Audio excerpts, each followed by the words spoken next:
Many students face tough competition for limited seats in government medical colleges, and the higher fees at private ones are some of the concerning issues. This drives Indian students to seek more attainable medical education options overseas. To address these issues and understand it further, we have our guest today, Mr. Kadwin Pillai, Managing Director, Transworld Educare Private Limited and King's International Medical Academy. Let's welcome Kadwin to understand the lesser known affordable destination for medical education, challenges, successes, and more.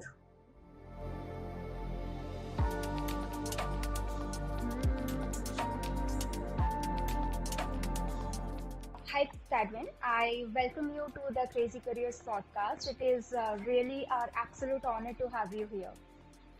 Hi, Nita. Thank you so much for the opportunity, and equally, the honor is mine as well to be a part of this. So let's create a bit of a context for our audience before starting the actual discussion.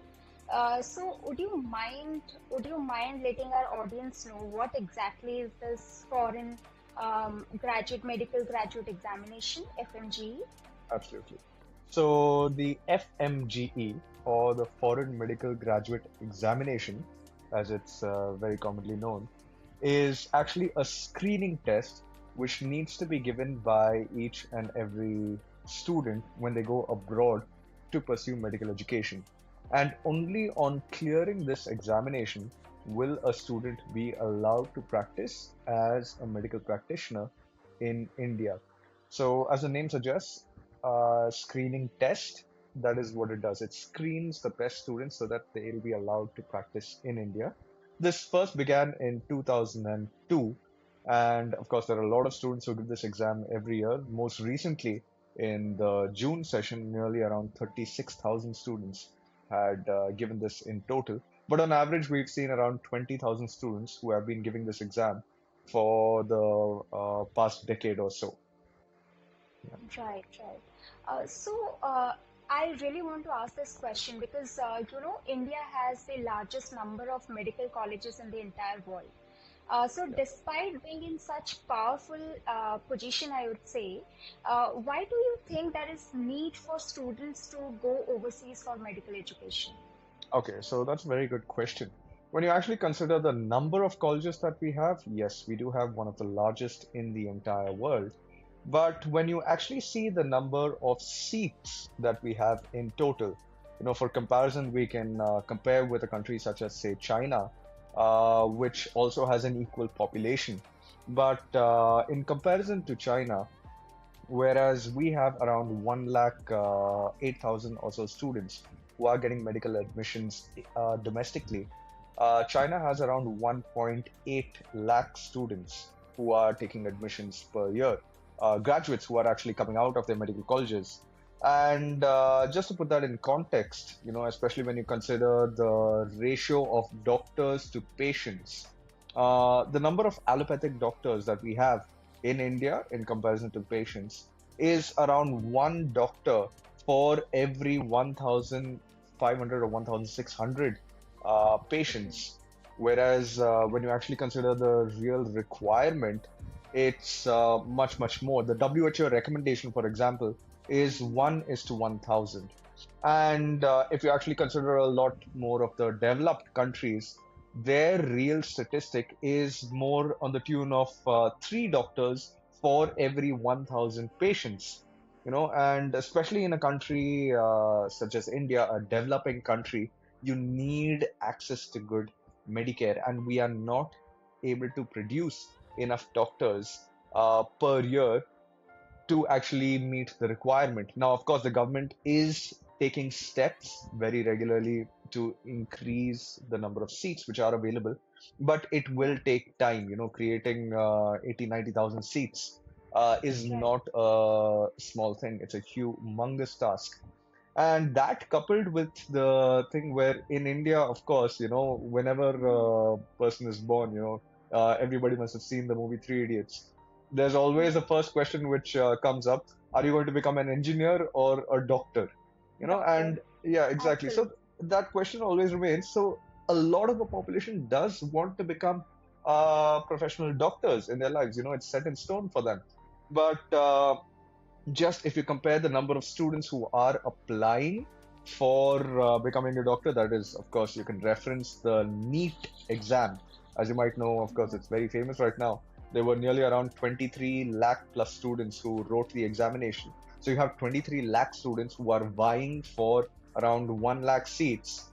And of Yeah. course, there is a requirement in India, as I mentioned before, so that we can actually meet the doctor to patient ratio. So, all of that being coupled together, you have a lot of students who ultimately their only option is to go abroad to pursue medical education. Yeah. Right. So, what are the challenges exactly lie for FMG examination? Because we have heard the pass percentage is very low Yes. compared to other examinations. So, what exactly are the basic challenges? Yes, Nita, that's absolutely right.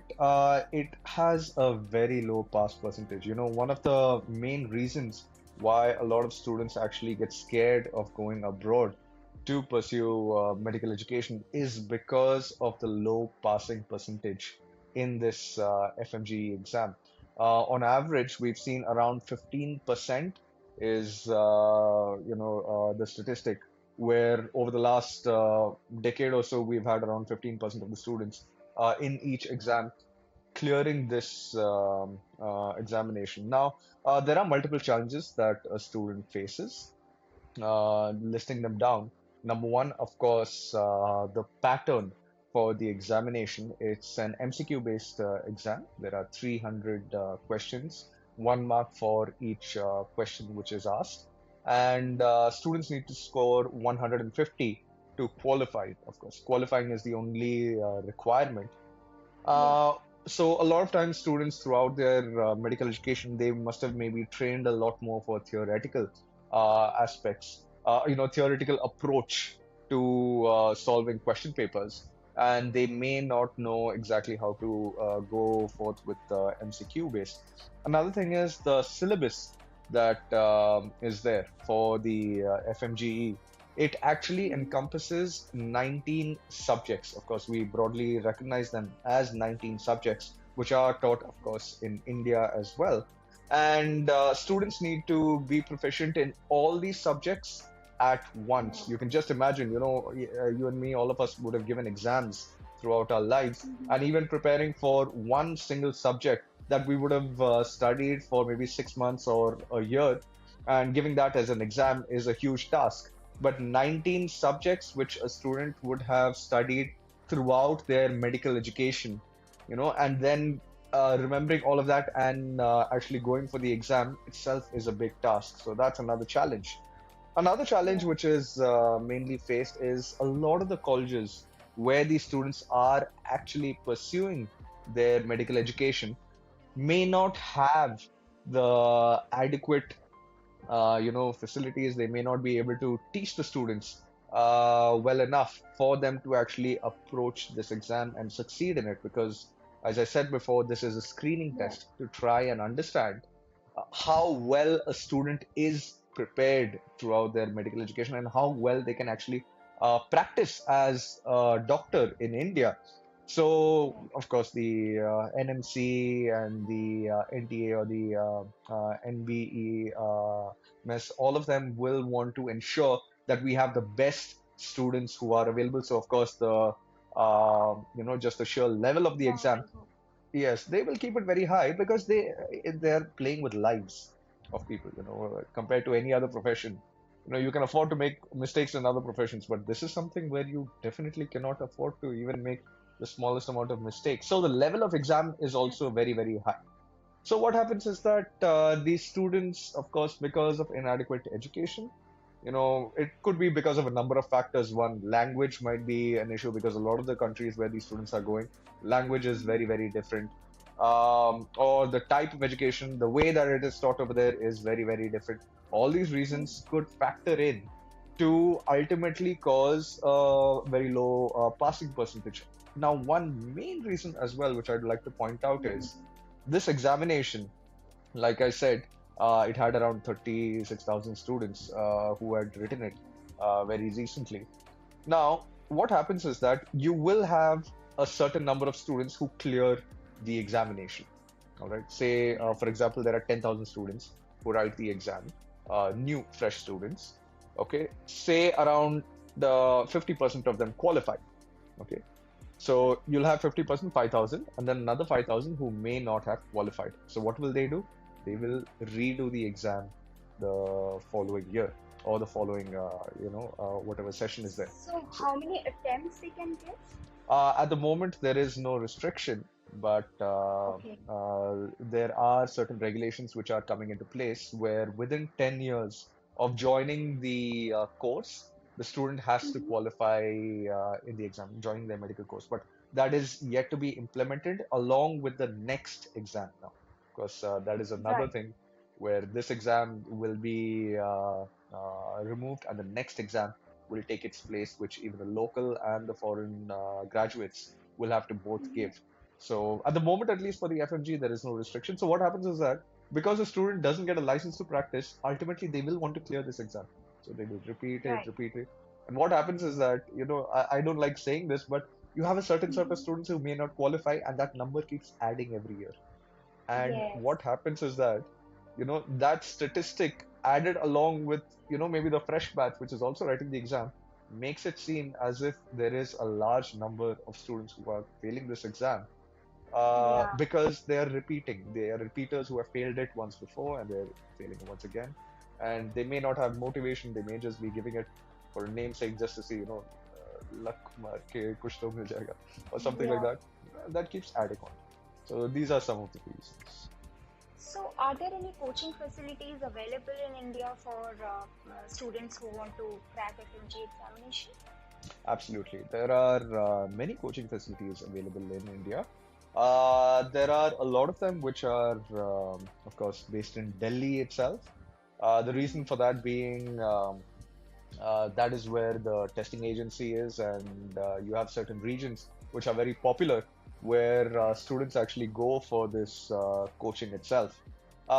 Then, of course, they have branches throughout India itself. It's a proper coaching center where students can take admission for 6 months. But a majority of the students actually do not join these coaching centers. They do more of self-study itself. And because this examination mostly encompasses what they have already studied during their medical education, it is mostly just revision through what they've already studied before that they'll require to do. So then they just approach the exam once they do that. Of course, there are a lot of study apps and other things available as well. Right. A lot of colleges also provide basic training by themselves as well during the Mhm. end part of their education. Of course, our own institutions also we do that where we provide some rough training for the students just for how to approach the exam in a more proficient way. So a lot of Right. colleges do offer that. Right, right. Yes. So now that we know that why there is a need for students to go overseas for medical education, so I would like to know what is the top destination preferred by Indian students for medical education? Yes, yes. So that's a very good question. There are many places where students, of course, are going right now. There are a lot of major countries where students are traveling for pursuing their medical education. Now, some of the factors which are affecting the student's choice is, of course, there is a certain aspect of their cutoff where they were not able to achieve the best cutoff to get into the colleges which are in Right. India. But the primary factor which actually leads them to go abroad to pursue medical education is actually the fees. So, for Yeah. example, I have a lot of students who have scored above 600 and close to 650, but they are unable to get a proper medical college this year, or even if they are getting, the fees is too high, so they are unable to Right. actually pursue medical education in India. Of course, the government is taking steps to maybe try and help out the situation over here. But the top destinations where the cutoff and the fees both are balanced out, those are the destinations where students are going. Of course, other than that, you have to also consider the eligibility and whether Yeah. that course is valid or not. That is important, needless to say. So, of course, the top destinations where students are traveling right now, in terms of number, Yeah. a lot of students are going to Russia, a lot of students are going to Georgia, Philippines. Then you have Kyrgyzstan, Kazakhstan, Nepal, Bangladesh, some Caribbean countries as well. So these are Right. in terms of number, I have Mhm. told them. Now, when you actually wanted to speak about the top destinations, in Yeah. terms of what is I would recommend, you do not need Mhm. to only see the country because, of course, even in India, we have top colleges and then we have average and then subpar colleges as well. So even in Absolutely. India now, I would not say that all the Indian colleges are the best. There are categories in that as well where you will have certain colleges which are offering very good education, and Mhm. then middle and then bottom. So it depends on college to college as well, rather than saying just a country. You should look at the college as well. Of Right. course, we are representing our own colleges in Philippines. We've been working for 25 years with these universities where we have had very good pass percentages in the FMGE, and we have been Okay. able to also get top rankers. For example, in the previous FMGE exam, we got four students who were in the top 10. Amongst the 36,000 students who gave the exam, we had four in the top 10, which is a huge achievement Wow. if you Yes. think about it. And then similarly, there are other colleges as well which have been able to get good rankers Mhm. in their own universities. So it depends college to college rather than seeing a country as a whole. When you see the country as a whole, you should see its other validity and just some aspects like language and Right. other things. But seeing the college also is very, very important. Yeah. Right. Like when we consider higher education for any other branch, like apart from medical education, we Mhm. always consider destinations like traditional destination, I would rather say, like US, UK, Germany, like that. But why medical students doesn't prefer traditional destinations rather than they prefer something which is affordable? Affordable, Yes. of course, we know, but then something Yeah, like yeah, some countries like Russia or maybe Philippines. yeah, yeah, yeah. So, very good question, and I think there was a bit of the answer in the question as well. Wherein, Yeah. see, a lot of these students, the reason they are looking to go abroad to pursue medical education is because of the fees. The fees is one of the Right. primary factors. Now, the traditional destinations that we were talking about, such as US, UK, Germany has a different system, but US, UK, or say even Singapore. What happens is that, of course, our students can go to these countries to pursue medical education. They have their own set of entrance exams and scrutinies to do so.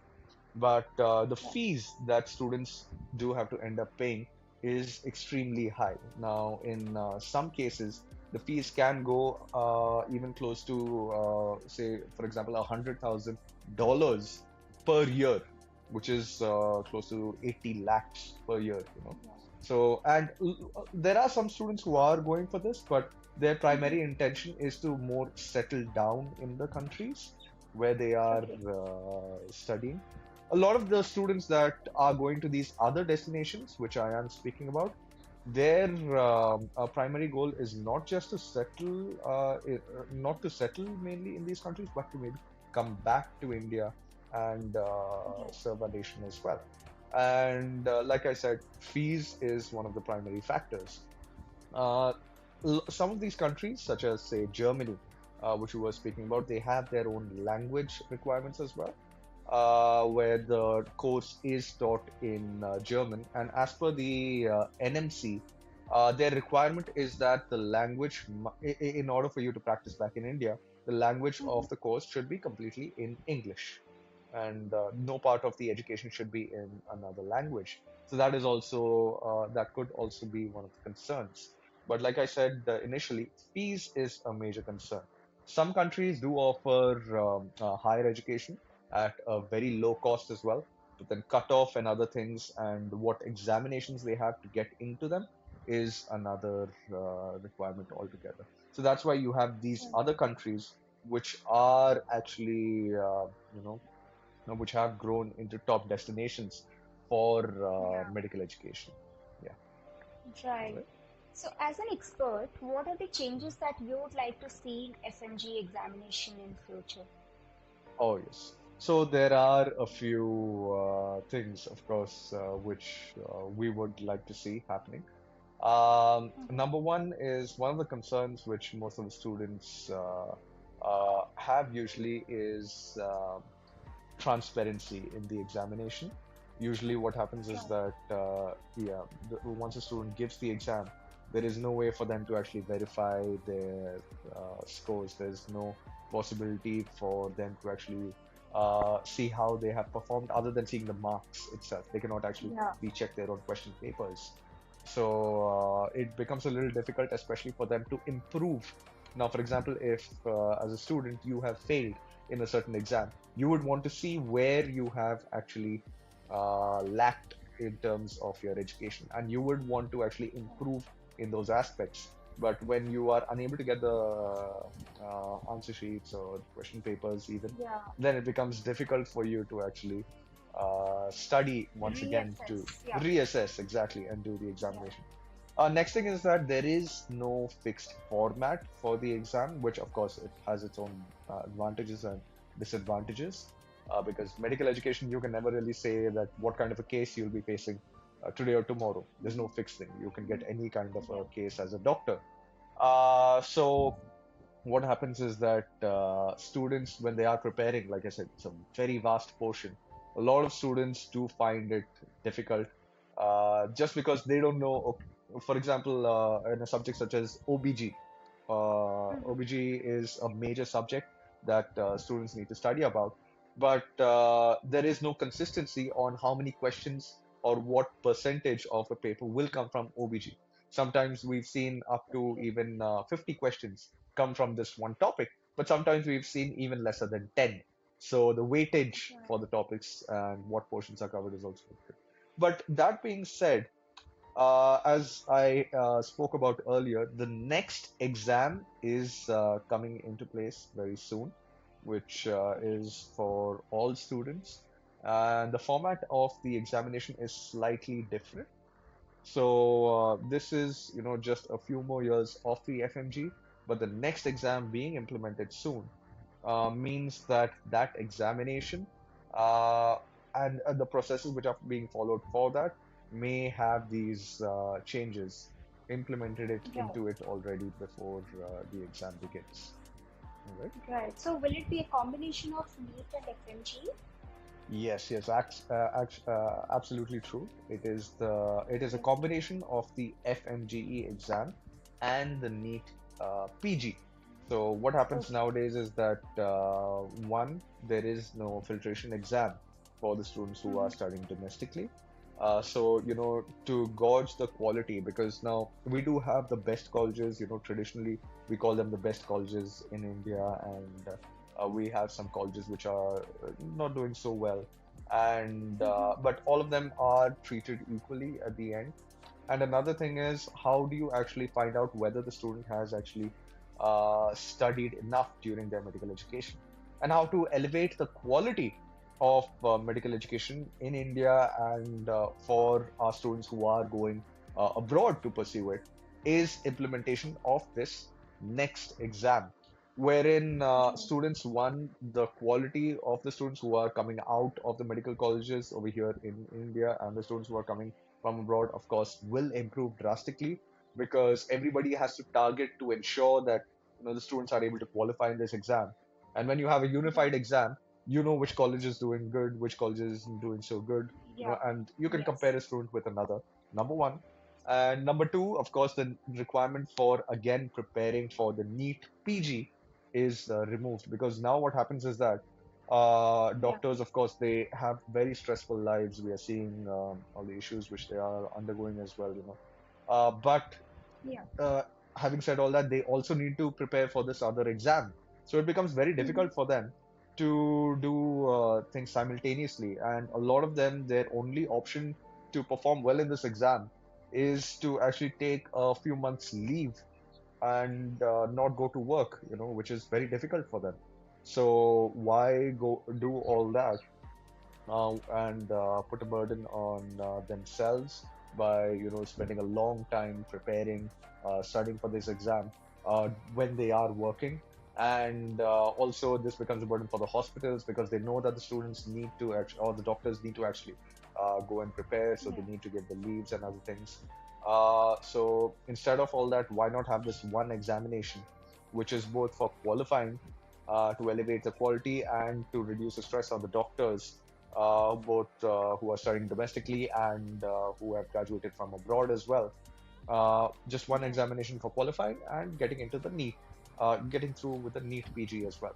So it's going to be in two steps, is as per the last Gazette which they had released, where one exam is it's a theoretical, it's paper-based exam, most of the MCQs, Right. where there'll be a cutoff for qualifying and higher marks by which they will be judged for their getting through the NEET and getting through for the MDMS or other higher courses. And Right. once their internship is done, then they will have just a basic practical examination where it's just a pass-fail, which will be done at the hospital or the university level itself domestically. Right. Yes. I know the next question will be a little bit of out of box question, but then I would really want to know what happened to the students, those who came back after the declaration of war between Ukraine and Russia, and most of the students were in their last terms. So, what happened to them? Were there any like special case considered for them? Yes, yes, there were a few special cases considered for them. The government did roll out a lot of initiatives to help them. Number one was they had tried to implement a strategy where the students could, travel back safely to India, and they did give Yeah. them certain clauses where they allowed the students to join into any other medical college Right. abroad as well, and a one-time exemption was given for these affected students. But a lot of the students who were affected, they, due to whatever reasons, they have instead opted for other courses and other things as well in India. And also, online training was permitted for a majority of these students. Only thing that was asked was an extra year of internship which they needed to serve in order to compensate for the online training which was given to these students during that extreme circumstance. But even right now, there are still some talk going on how these students can actually be helped even further. I think the government and the NMC is taking steps. The last update was just a few months ago, and we hope Right. that a few other changes will be implemented soon for helping the students even further. Yeah. Right, right. So, are there any countries MBBS degree which is valid in India without giving FMG examination?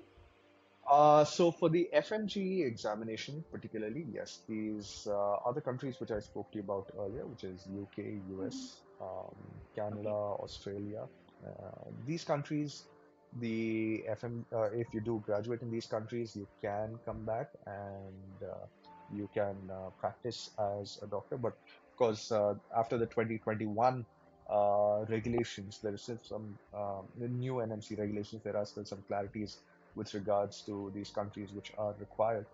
But there is a question which I would also ask mostly, and which is that if a student, I as a student, Hmm. graduate in the US and I'm a registered doctor in the US, Hmm. will my first preference be to come back and work in India, or will I continue my service in the US itself? Yeah, So, of course. in a lot of these countries, because the graduates over here, our own graduates, one of their choices is to go over there and clear their examination to go and practice.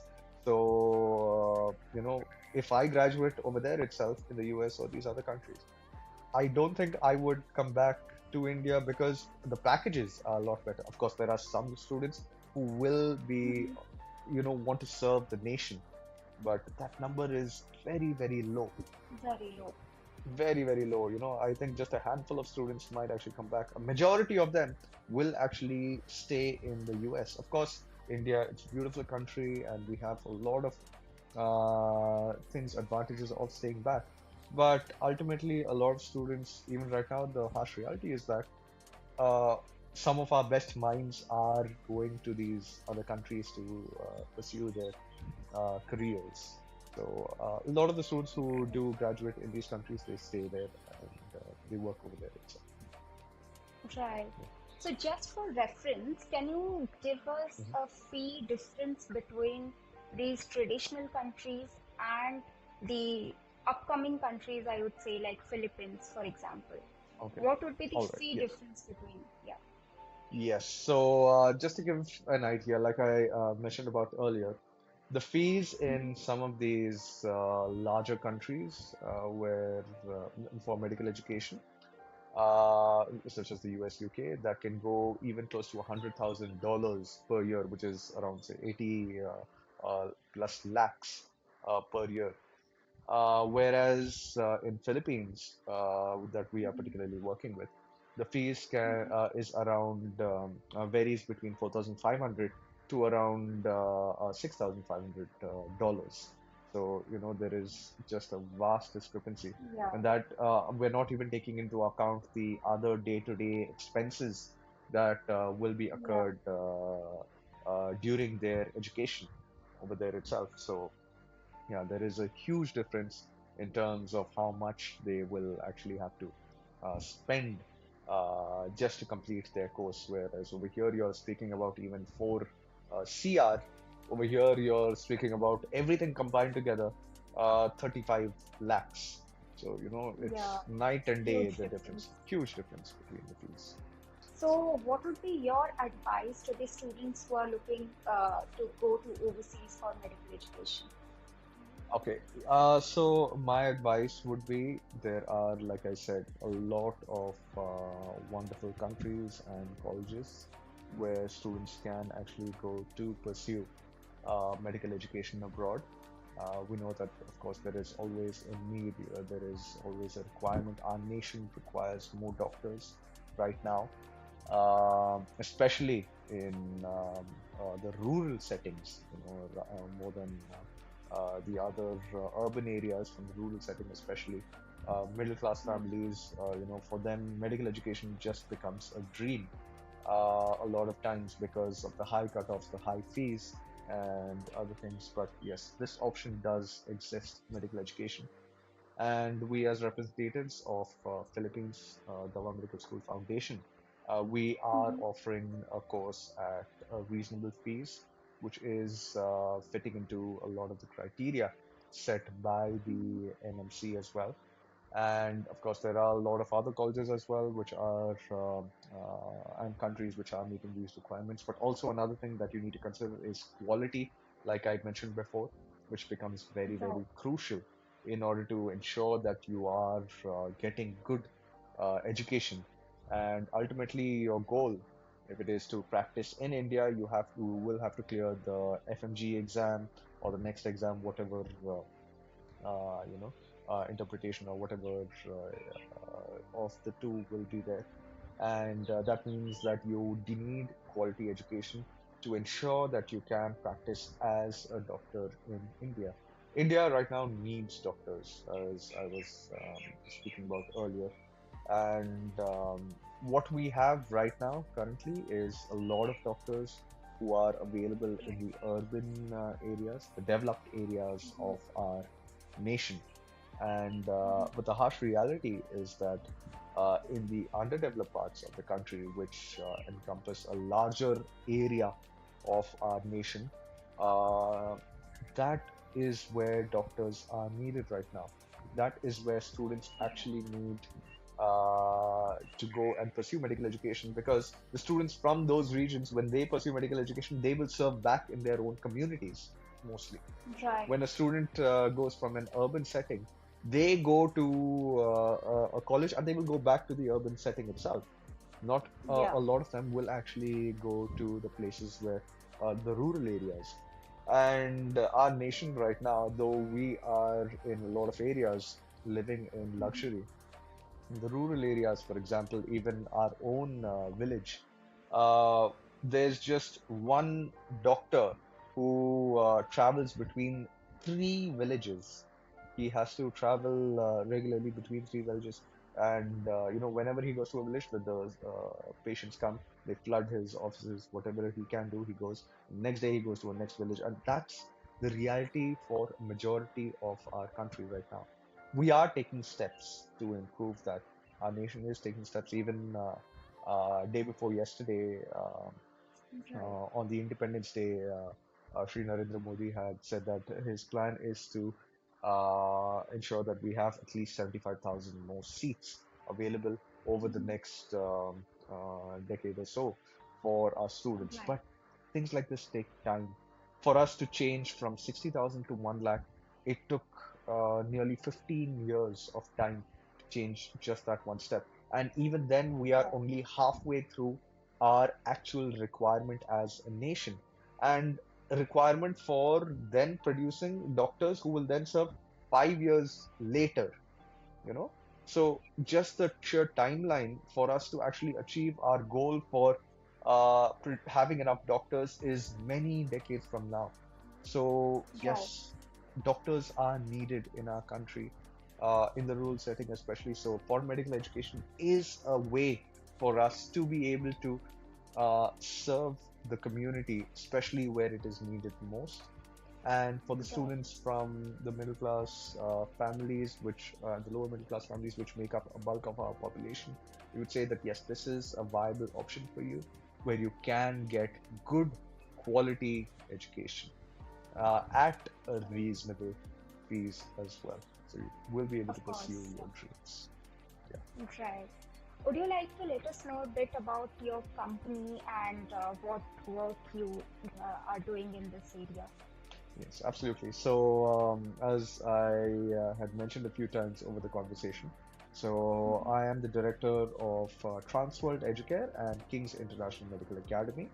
Our companies have been working for helping students to pursue medical education, primarily in the Philippines, though we have multiple colleges where we are closely associated and working with, especially in taking care of the students for their day-to-day requirements at these colleges, counseling them to reach these destinations, and also assisting them until they get the registration back in India itself. So we've been working in this field for the last 25 years, and we've had around 8,000 students who have graduated through us and are now currently practicing in India and throughout the world as well. So, yes, we are an end-to-end service provider for medical education abroad. And like I said, our focus is not just to, get an admission for the student, but to ensure that they are able to register themselves as a Yeah. medical practitioner on completion of the course in India or wherever they may choose to pursue their careers. Yeah. Right. All right. It was really an insightful conversation. And I'm sure that people who are watching us must have received a fair idea about FMG and challenges and successes lying to it. Thank you so much, Kadwin, for your time. And thank you so much. And I wish you very best for your future, all your future endeavors, and your urge to help students towards like Thank you. uh, medical education. Thank you. Thank you. Thank you so much, Nita. It was a pleasure speaking to you, and I had a wonderful conversation. And I really thank you for the opportunity as well that you have given me to speak about Our pleasure. this. Thank you. Thank you so much, Nita. Thank you. Yeah.